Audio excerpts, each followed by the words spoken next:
The card that we're going to talk about today is so interesting and flavorful that all by itself, it could be a complete Dungeons and Dragons campaign.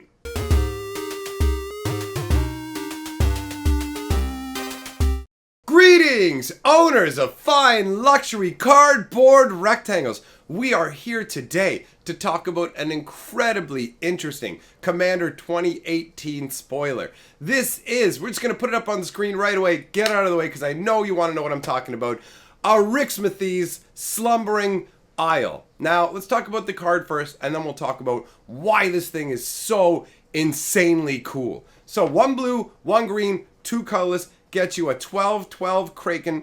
When it comes into the battlefield, it comes into play tapped with 5 slumber counters on it.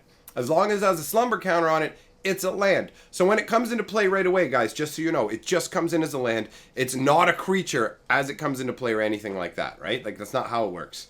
So when you cast a spell, you may remove a slumber counter from Arixmathes, and once you get all the counters removed, that's when it fully becomes the 12/12 creature. So you cast it normally as a spell. When it enters the battlefield, it counts as just a land. Now on the stack, when it's waiting there, it can still be countered like a regular creature spell because it counts as a creature spell. But once it enters play, it comes with the counters and it comes into play tapped as a land. So it's not going to trigger anything that deals with creatures.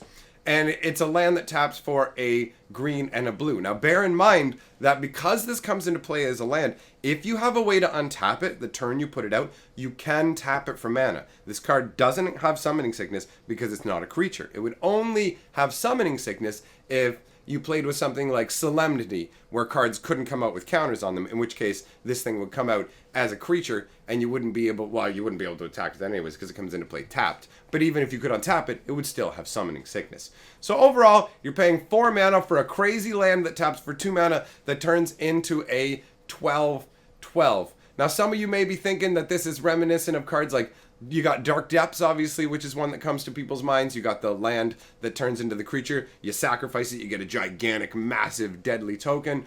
The one that I've heard people talk about, they've said, hey, have you seen the new Thing in the Ice? I actually didn't even think about it as a Thing in the Ice, but I mean, I see the parallels. And then another one that people like to think about when it comes to this is Slumbering Dragon. For me, I think old school. I'm old school, so I don't think this like newer kind of stuff. My brain goes way back. Actually, I thought 2 different things when I first saw the card before I really got into the flavor, which we're going to talk about afterwards.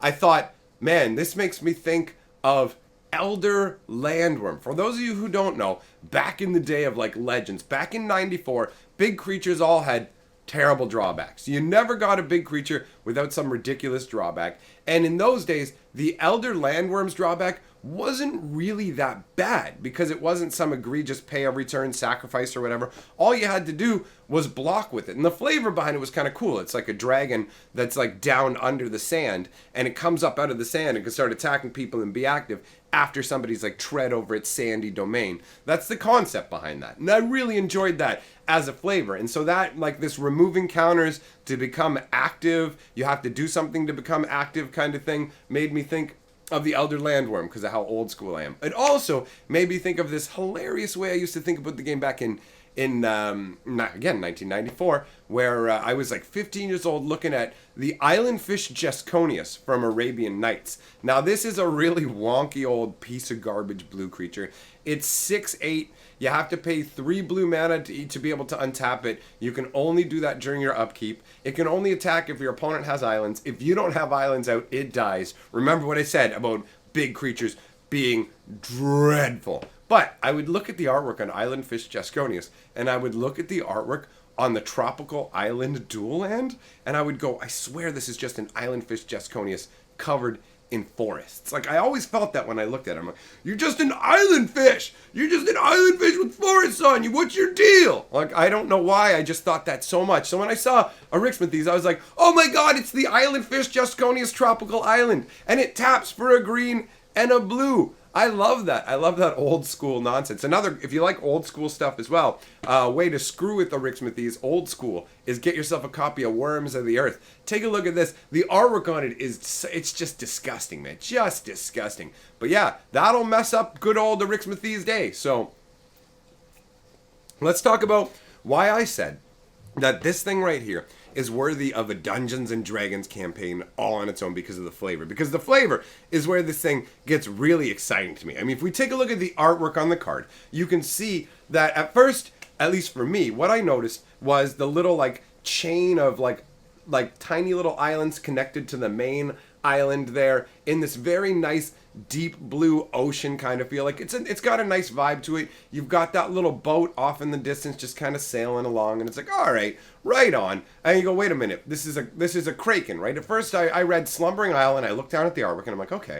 And then I went down kraken and I'm like, oh, this is a creature. And then I looked back up at the artwork and I saw, oh man, he almost looks like a gigantic like lobster monster when you look at the front of him. You can see the claws there and the gigantic head and everything. But to me, at first, it was kind of subtly done. Yes, it's obvious when you know to look for it. But first, when you look at this, you actually think more of like a land card from the game, which I like. That's really excellently done. Now, on his back is this gigantic forest, and there's a city on there. You can actually see it in the middle. There's a city located on his back. Now, this actually all ties in to the magic lore from Theros.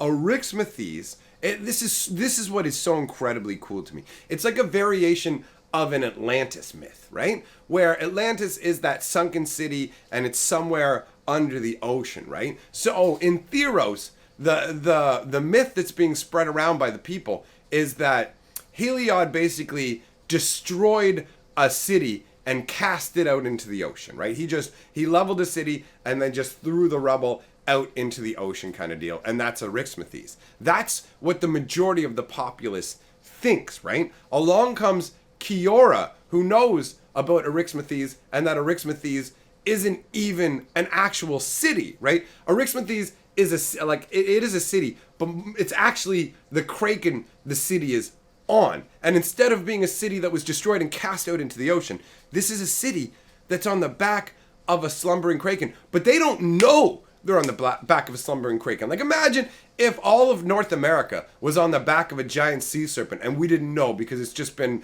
asleep for like 10,000 years. That is incredibly flavorful. The concept of searching this place out, because Kiora, the story behind this too, in the way it ties into the magic lore, is Kiora was specifically looking for Eryximethys, this incredibly powerful sea serpent. Now, Eryximethys is actually, or at least at the time, was under the service of Thassa. So Kiora is a merfolk planeswalker.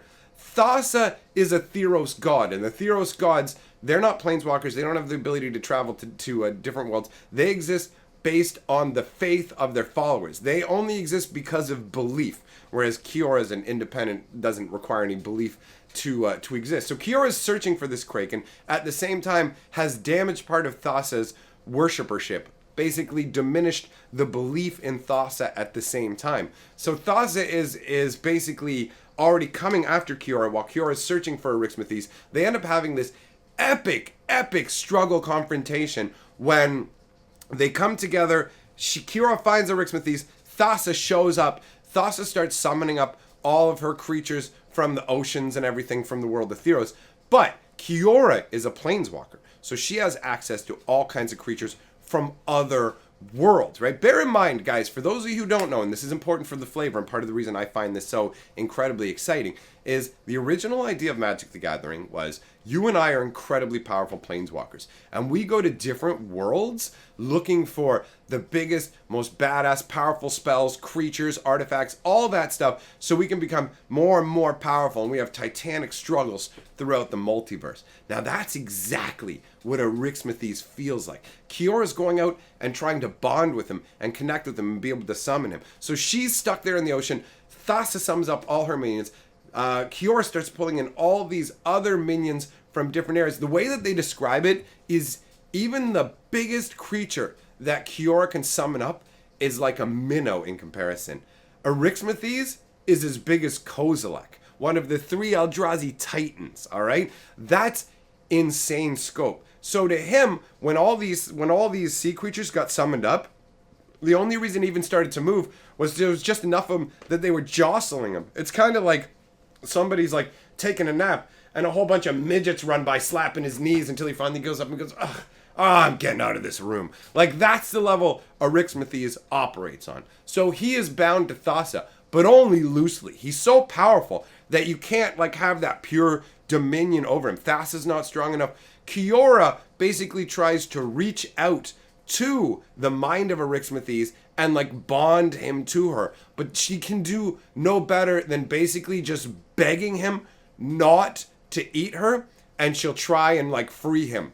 And he just basically goes, I don't want anything to do with this, and just avoids the fight. At that point, he just he clocks out. He's like, I'm done. He's that level where they can only kind of try and cajole him. He's a super epic, powerful level legendary creature that you would totally travel. Like, you would hear about. It's like, there's this crazy sea serpent that's massive, this kraken, I should say, that's massive, that has a city located on its back, and it's so steeped in magic that the serpent itself generates mana that you can tap into the same way an island would. And it's been slumbering for so long, and dirt has built up on its back. Trees have grown, full cities have grown. Not full cities have grown, cities have been built. Like, an entire population. And, like, look at how deep green everything is on there. There's a lot of life. It's rich. It's been building up over time. Eryximethys has been asleep for a long time, while this all builds up to the point where there's a full-on forest that can also provide green mana. So this is a crazy creature that you can use in battles against other planeswalkers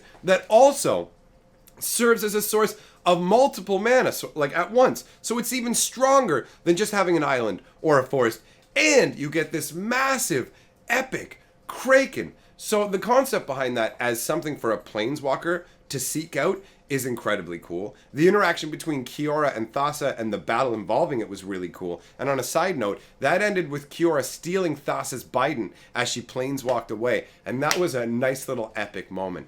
So, there's all that flavor. Now, in terms of a Dungeons and Dragons campaign, to me, the idea of the adventurers finding out, like, there's some sage they need to find or some special magic item they need to find, whatever you want to do, but they need to locate this city of Eryximethys, and it's like, or whatever you want to call it, and it's located, they think that it's been destroyed by a god and cast into the sea, so they go looking for it, but they can't find it, right? And then they, like, even the island slumbering away, he could be drifting along through the water, so this island could be moving through time, so they could end up having to entreat with different, like, pirates, different organizations, and figure out a way to, like, find out, oh wait, it's actually not a sunken city. Like, they could just hear rumors of a city named after the sunken city, and then they go and find out, hey wait, this is actually the original and it was never sunken. Like, they could have someone who goes, look at this architecture is way too old. This is actually that ancient city they say was smote by a god, but instead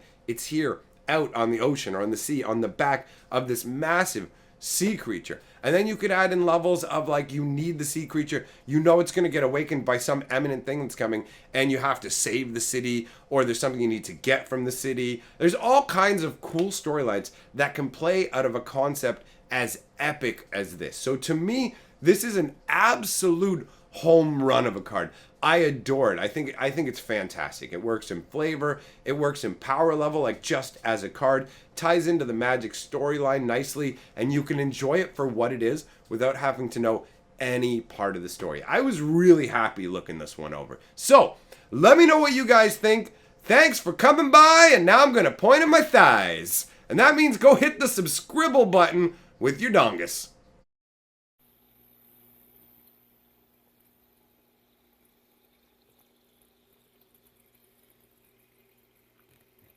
And together, we are the 6 turtles of magic.